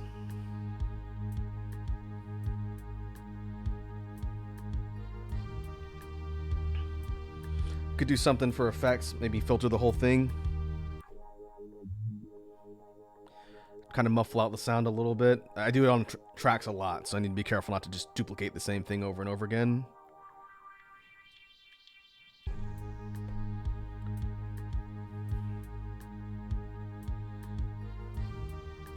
Okay, let me pause to save. My work I don't accidentally lose the stuff we've been working on. That would be very embarrassing. We've done that before here on stream. But let's start from the beginning. We have 5 tracks completely recorded now. We'll see if we keep them where they're at. But start with the beat, and then maybe fade in the bass line, and then think about the order of the synths. So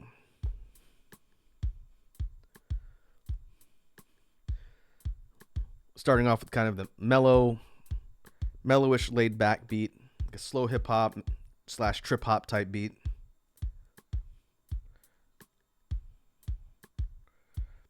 Now let's fade in the bass.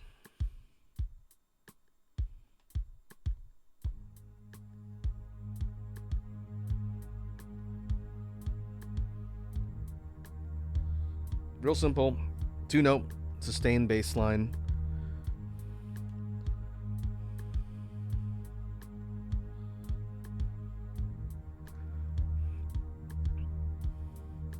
We could do something like cut the rhythm, maybe take it out, because another thing I've done a lot, which I need to be careful of.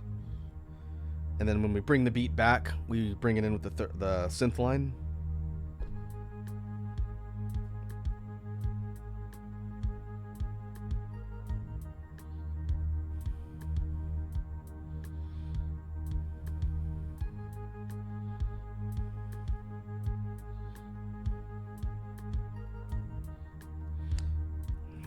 Now we bring in the second synth.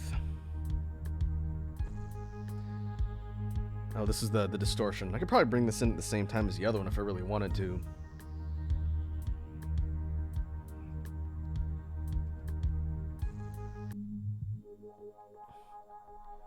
Maybe we could do a filter transition. And then we bring it off.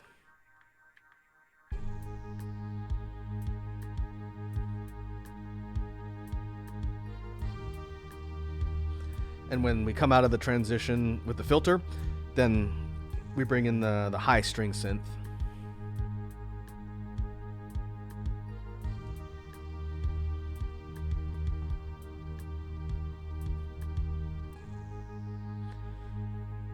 And depending on how we kind of transition from this point to the outro, we could do things like drop out parts of the rest of the song, like the rhythm.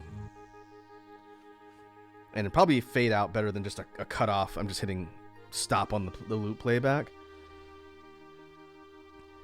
But maybe the outro sort of filters everything down, transitions everything out kind of gradually until we get to just the high melody. And again, I kind of have done that before where it'll systematically drop things out and then leave on one track. Maybe we could add like an input change or like a track level effect, maybe to make it echo as we get to the end. That's an interesting idea. But let's see, turning everything back on, looking at the balance of the tracks itself. That's something I'll have to tweak when I eventually record this from the loop station to the computer, so I won't worry too much about the balance now. But if we turn the whole track on, I think it's pretty functional. It's mellow. Because of the melodies, it's a bit kind of more, I don't know, the progression sounds uplifting to me. I don't know if that's coming across in the playback as the track's going.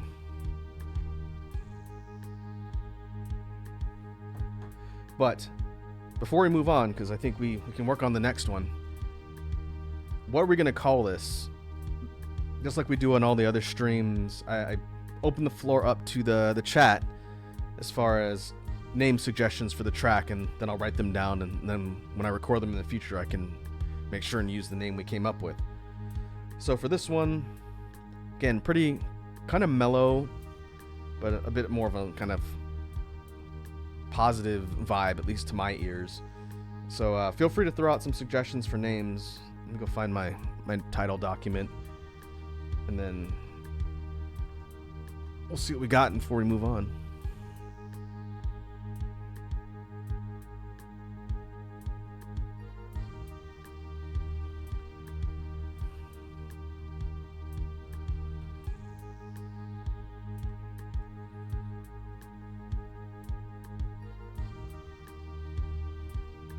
where I'm at. 4.0. We can put it under BGM 4.0 for now, I suppose. Wherever I put that in here.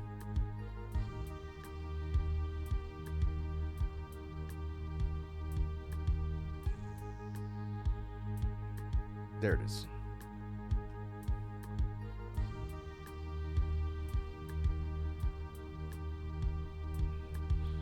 One initial thought that I had that kind of comes from, this sounds a little bit kind of spacey-ish to me, which we've done a couple songs that have been part of releases up till now that have been like,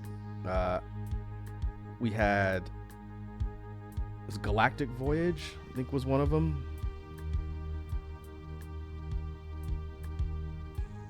But one thing that sprung to mind just based on the way this one sounds to me was Lightwave. It sounds kind of, again, a little bit uplifting. I'm not saying it's an empowerment anthem by any means, but I was thinking like Lightwave Guide would be an interesting title for this one. But again, suggestions from the chat first, if anybody has any. We'll give it a minute, and then I can always put a placeholder in here, and then we'll see if I change my mind later.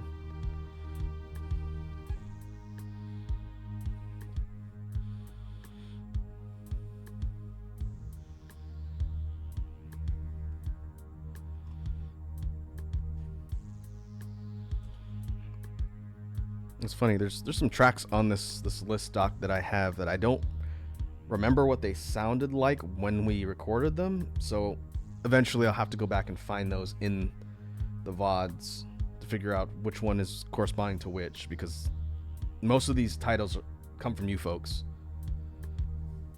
But let me mark this one down.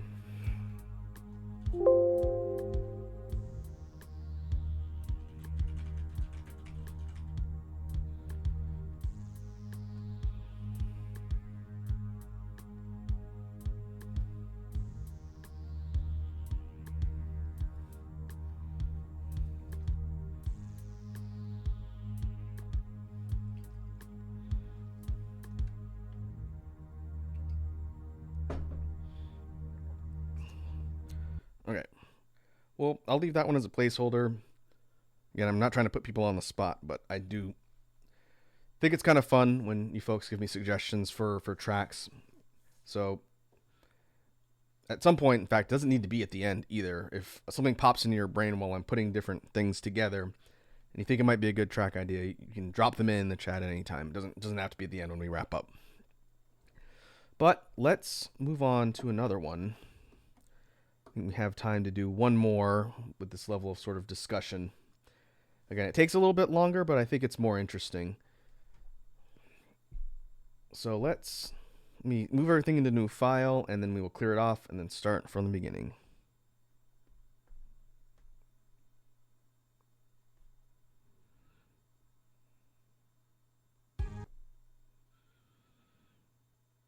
All right, we're on file 25. So for this one, let's see. Let me think of some genres and some sort of styles that we can try that are going to be different from what we've just done. Like I'm kind of thinking more of an up-tempo kind of electronic-ish type song. I was thinking synthwave because it's still a style and genre I don't feel like I'm really good at replicating. But let's see. Let me cue up another instrument set for percussion.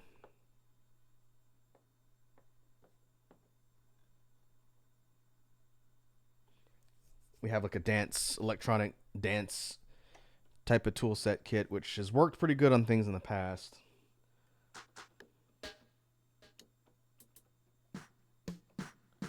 Oh, that's an interesting kind of crunchy snare.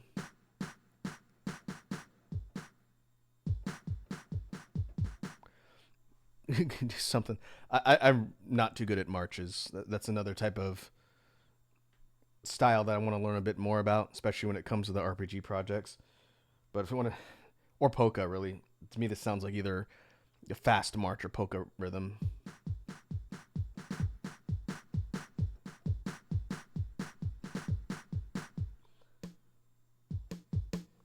The snare is weird though. I don't think I'd put that snare if I was gonna do something like that. Maybe something more like that.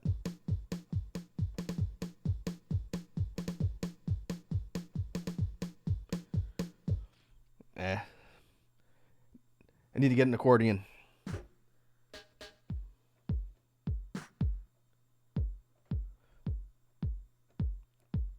Let's keep it simple. Let's see if we can do something synthwave adjacent. Maybe give this one a bit more of a kind of darker tone, which shouldn't be hard for me since that seems to be what I default to most of the time.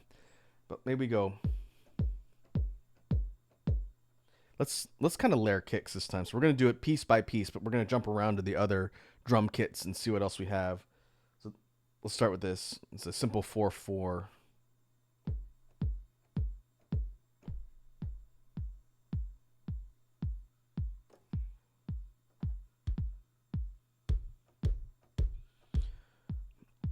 Maybe we can add a little bit of reverb.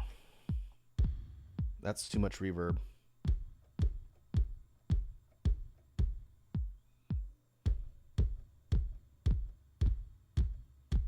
And that's off tempo.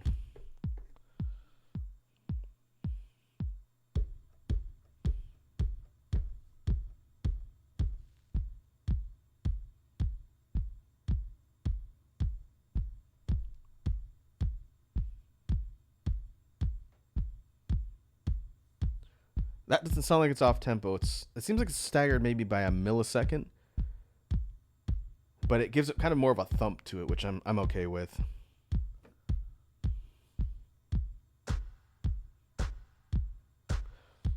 So now snares. We go 1 2 1. If we do snares on the 2s, that's pretty generic for an overall tempo.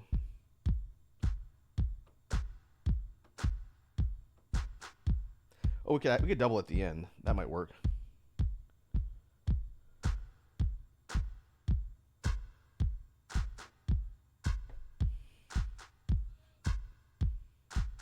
Oh, whoops. That loops on the 1s. I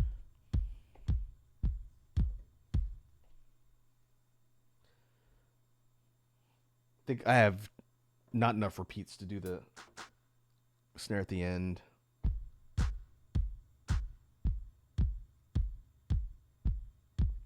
Let's try it.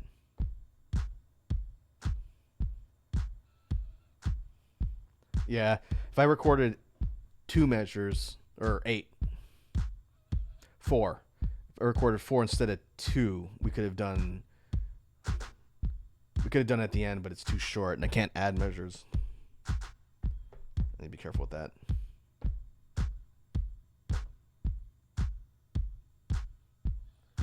Okay.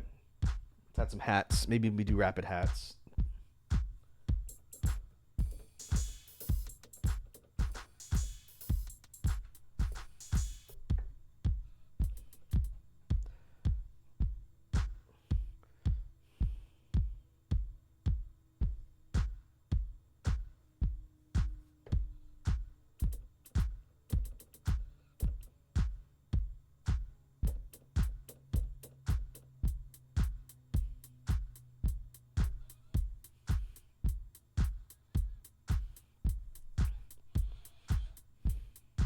I opted for 8th notes instead of 16ths. Makes it a little bit easier to manage. Now for bass line, this is where we can try and narrow in on something that sounds more synth wavy. So let's see.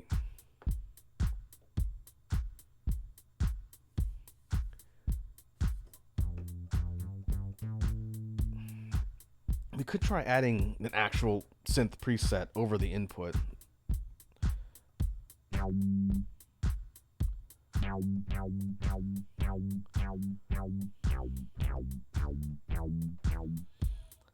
And what I was thinking initially is we do like an 8th note slice.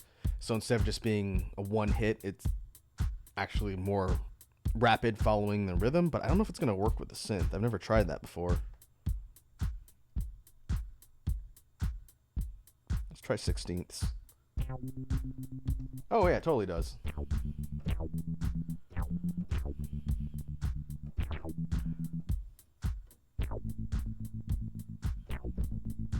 I wish. Can I put? Okay, this is something I didn't think about. Can I put synth on B and then add guitar to bass? Because we don't have that low end guitar to bass on here. Let's see.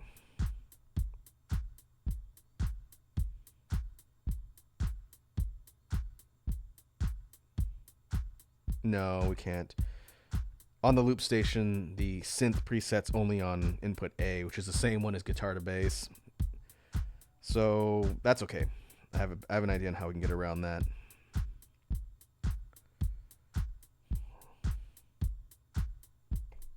Okay, so let's set up the actual bass line first.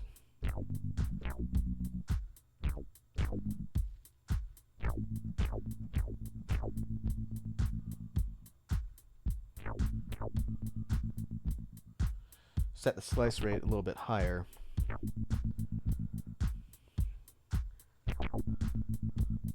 So what I'm going to do is I'm going to set up the melody pattern for the bass line, and then I'm going to go back in with like an unsynth version and add the lower end underneath it with the same notes, different instrument. But let's see. I feel like we got a low for this one. That's too low.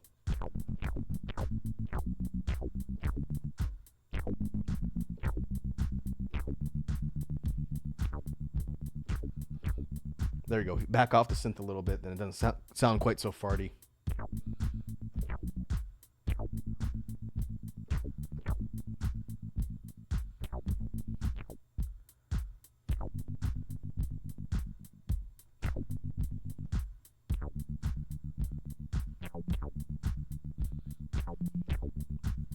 That could work. All right, let's try that.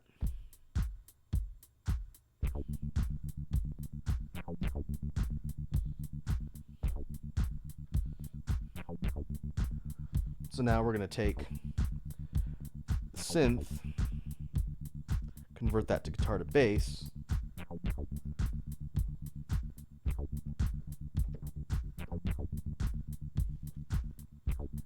And I'm going to try and do the same thing.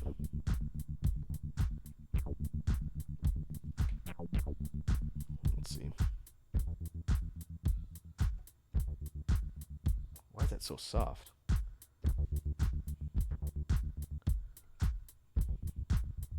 Oh, it's getting muffled by the guitar to bass. Okay.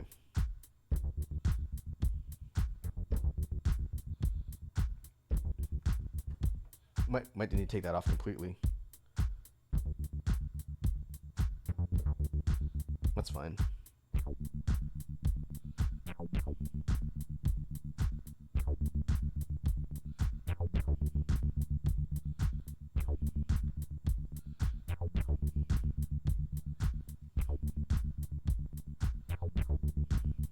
Okay, that's an interesting combination for the bass line.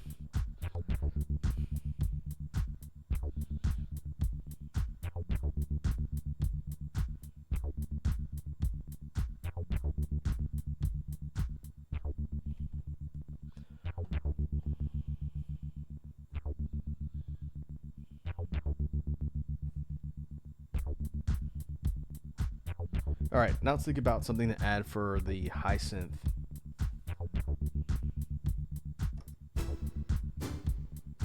Oh, orchestral hits. So silly.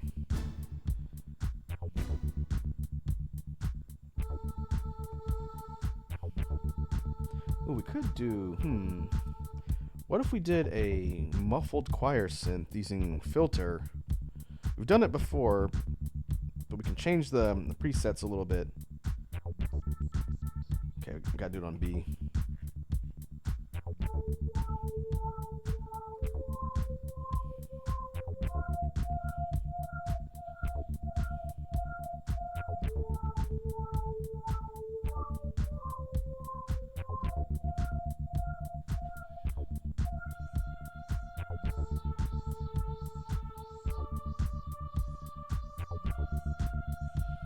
Kind of 2001 a little bit.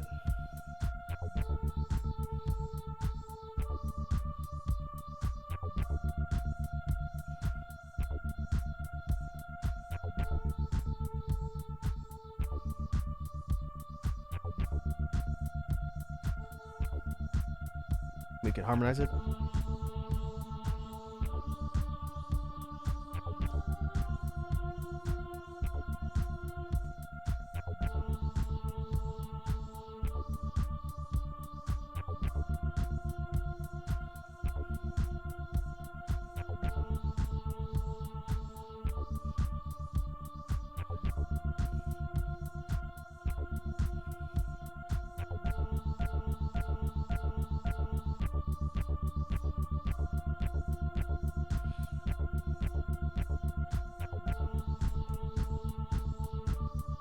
messing around with some beat repeat as a potential way to switch up the overall track.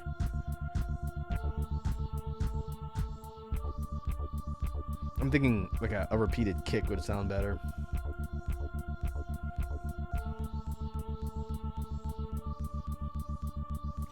And this is interesting. If we take the beat repeat effect and we ratchet it up even more, all we get is the hat. Everything else is being sliced and repeated so quickly. That's all we really get. But then it makes the bass line pretty rapid too, which is kind of interesting.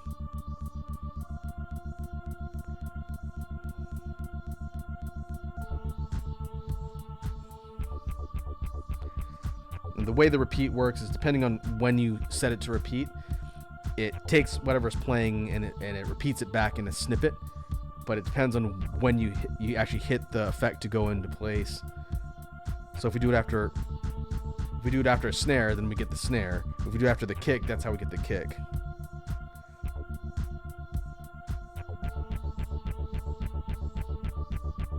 And same thing with the bass line too.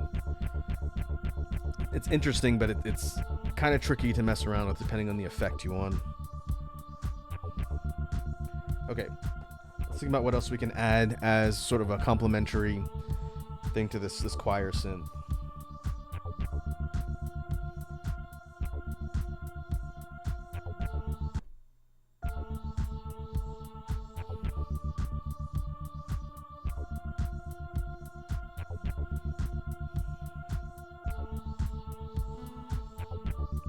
Hey, we have saxophones. Pretty soft though.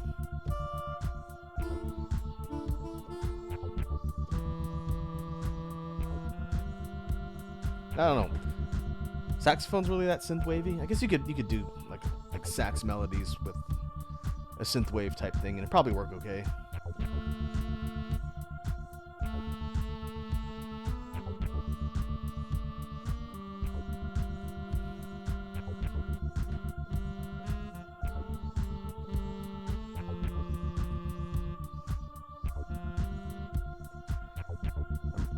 That sounds familiar.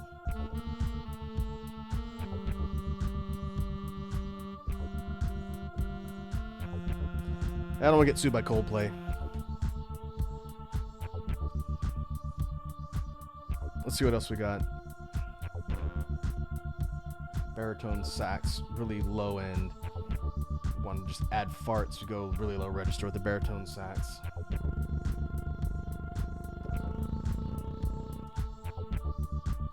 There's oboe. Maybe do something with oboe.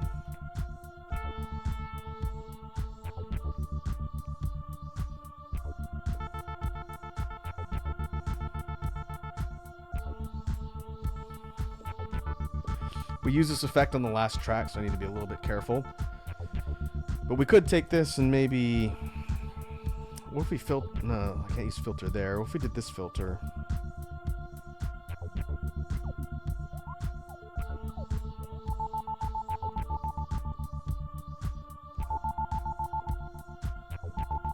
Oh, interesting. So that creates this sort of signal effect, which we've used on tracks before. It's been a while. But it has one pitch because of the way the frequency is set up on that effect. So in order to change the pitch, you have to kind of mess around. I think it's the frequency or amplitude.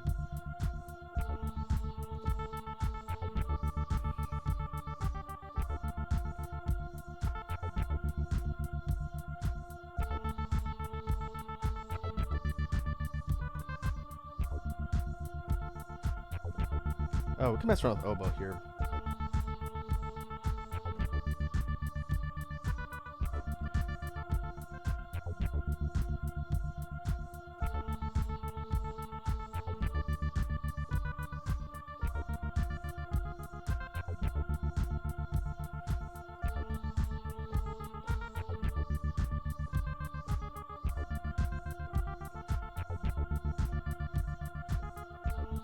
I'm trying to recreate Sandstorm, if that wasn't obvious.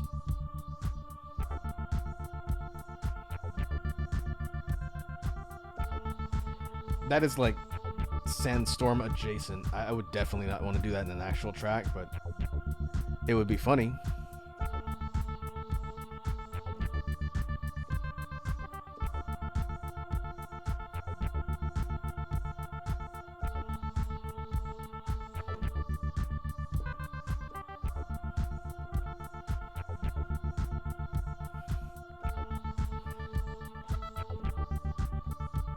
Let's do something in a different direction, kind of give it more of its own flavor. Let's see if this works.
So far, this one's going in some interesting places.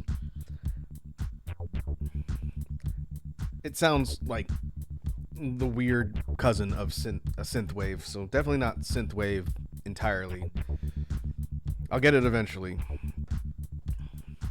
But with the choir synth plus that weird distorted oboe, I think it's pretty functional.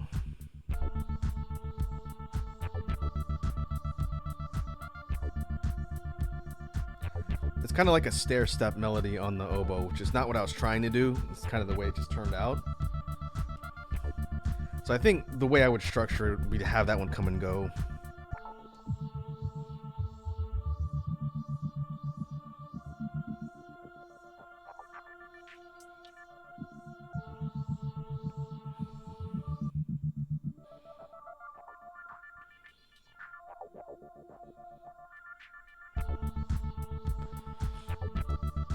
This one, I was just toying around with the idea of a filter transition. We could.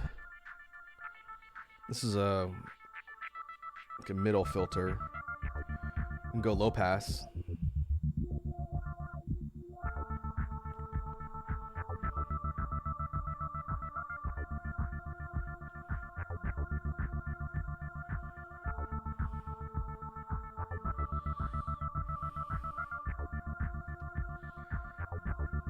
Turn off the effect. Another thing I've been trying to learn is how to employ a vinyl flick, because it's a preset on here, but I can't use it in any capacity that sounds cool. I see Sour Lad's taking off. All right, Sour Lad, thanks for coming and hanging out. We're kind of wrapping up here. I'm gonna see if I can do anything else with this one before we start to finish up. But have a safe and happy New Year's Eve, and I will talk to you in 2024.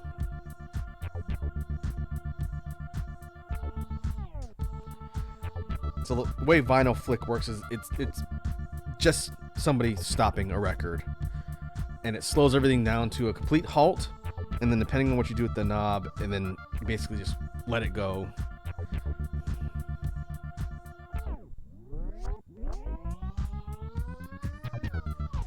So it's basically like someone pulling the record speed down, slowing it, and then as you turn the knob back up, you're kind of letting it move forward. It's a very weird effect, and I've heard people do some really cool stuff with it, but I have not figured out how to make the vinyl flick work. You could do like a momentary, just kind of like a record cut, which...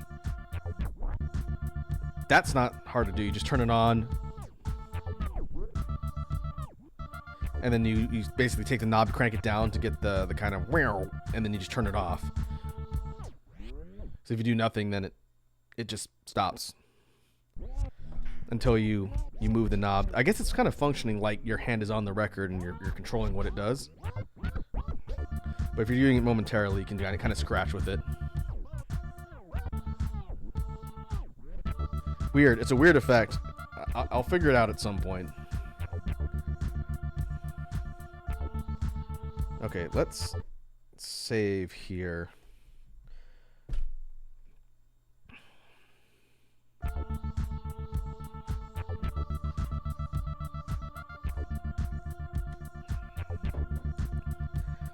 Right now we've got 4 recorded tracks that are playing back and looping. The oboe one was the 4th that we did. I'm trying to think of something to add onto the 5th one, and right now, just thinking about other things to kind of pair with the track so far. I'm not coming up with anything readily. I'm not ruling the idea of like a sax type melody as part of the track. Just didn't seem to fit when we were messing around with it earlier. So this one's a little bit tougher than the last one.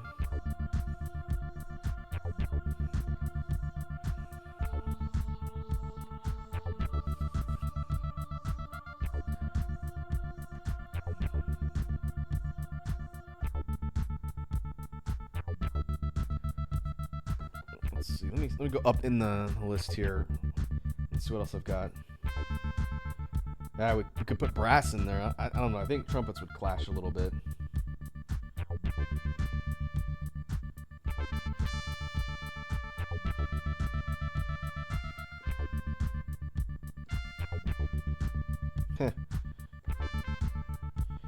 I'm gonna try it. This is probably gonna sound stupid, but let's see.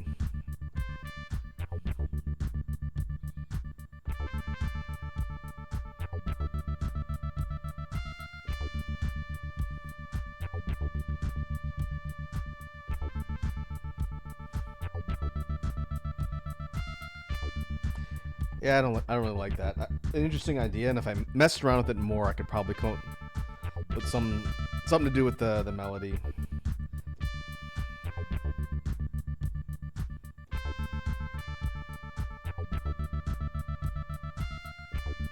That's not terrible. I almost like that.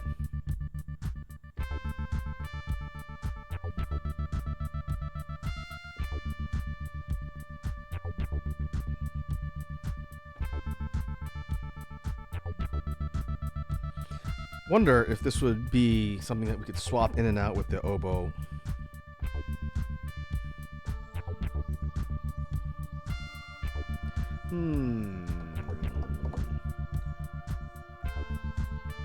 I don't dislike it.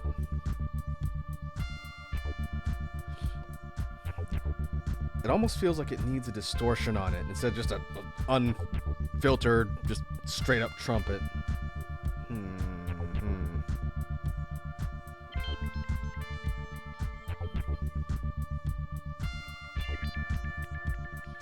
You could turn it into a signal. That would be interesting.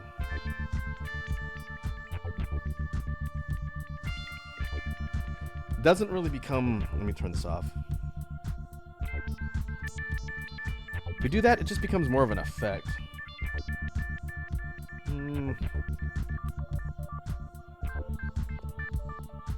Plus, the rhythm would have to be tweaked a little bit because the frequency of that particular filter effect needs to be tweaked based on the actual rhythm of the song.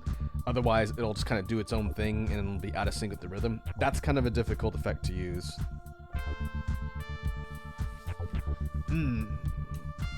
Kind of on the fence for that trumpet. I'm gonna leave it for now, and I might tweak it later. Let's go ahead and save our work. So this one is not, and to me, it's not quite finished yet. There's some other ideas that probably need to be fleshed out a bit versus the other one. I feel like the other track that we did, the chill one, is more complete. To me, it's just a matter of structuring and figuring out how I'm gonna record it. This one, I'd say, is like 75% done, but I think it still requires a little bit of tweaking. We'll see. But for something that's like synthwave adjacent, I don't think it's a bad first effort.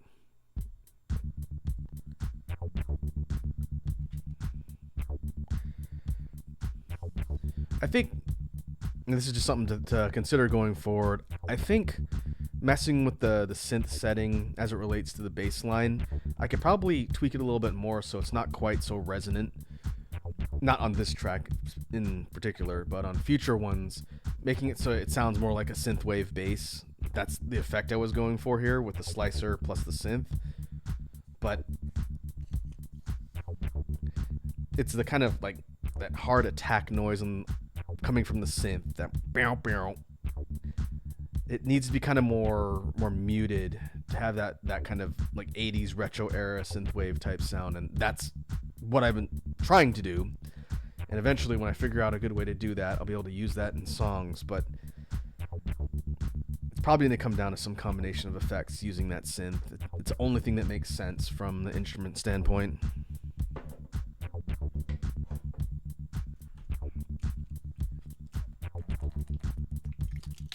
Another thing we can consider that's a potential idea would be using like the beat repeat breakdown to do kind of like a build up to a drop, and then using that to sort of switch up the overall angle in the song. We'll have to see. There's a lot of kind of ideas, but for now, we will go ahead and call that one good. That I won't bother soliciting ideas for a name because that one's not quite finished. I'll come up with something later. But I think we will go ahead and call the jam stream there. I'm much more pleased with the first one we did. The second one I think is almost done but not finished. But the first one, our kind of uplifting, kind of chill song, tentatively named Lightwave Guide. I think this one turned out better, but it was also a little bit more kind of straightforward. The ideas sort of came together faster for that one, but that's okay. But yeah, with that, I think that is it for the last jam stream of 2023. I guess it's kind of fitting that the best thing I feel like we did comparatively for the BGM is the more hopeful song. But I think this new setup works. I'm going to be doing this with the mic inputs and shuffling stuff around. I'm going to be doing things this way going forward just because I like being able to talk over what I'm doing. And for things like the BGM Rush Challenge, which we'll probably do at some point in the future, I don't know when, but when I'm trying to get ideas together as quick as possible, being able to kind of talk through them in rapid fire, I think would be really interesting for people listening. Maybe it'll be chaotic. I don't know. We'll figure it out when we get there. But being able to narrate, it takes longer to do a track, but I think it's at least more engaging. And hopefully for all of you folks watching, it was at least somewhat interesting to hear my thought process as I'm actually noodling around on stuff instead of me just doing it completely quiet. But let me take a look at the list of folks. It's a little bit early on a Sunday. Let's see if anyone's online that we can raid. Go to my main page and see.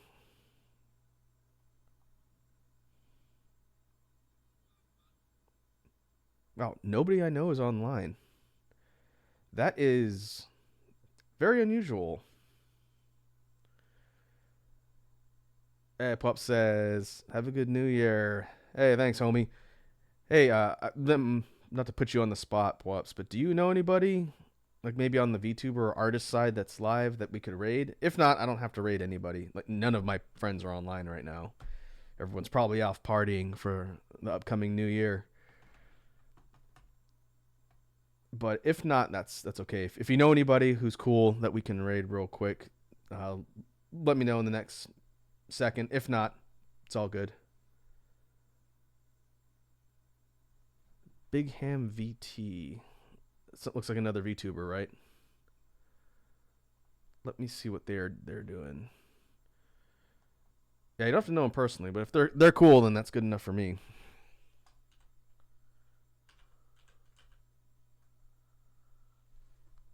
Oh, art.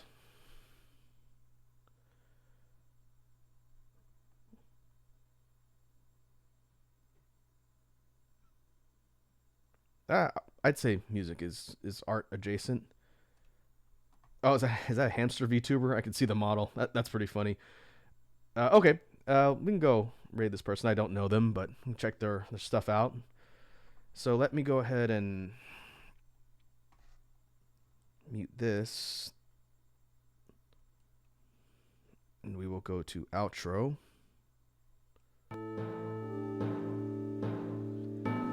And like I said, we will call it good for today.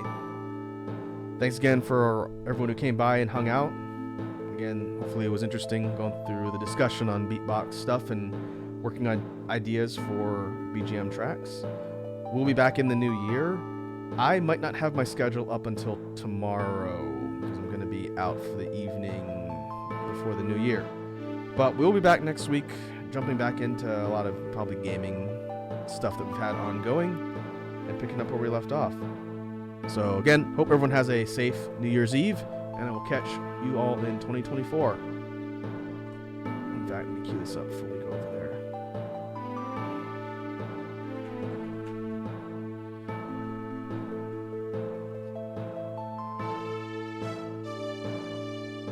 There we go. All right. We'll commence the raid, and I'll catch you folks next year.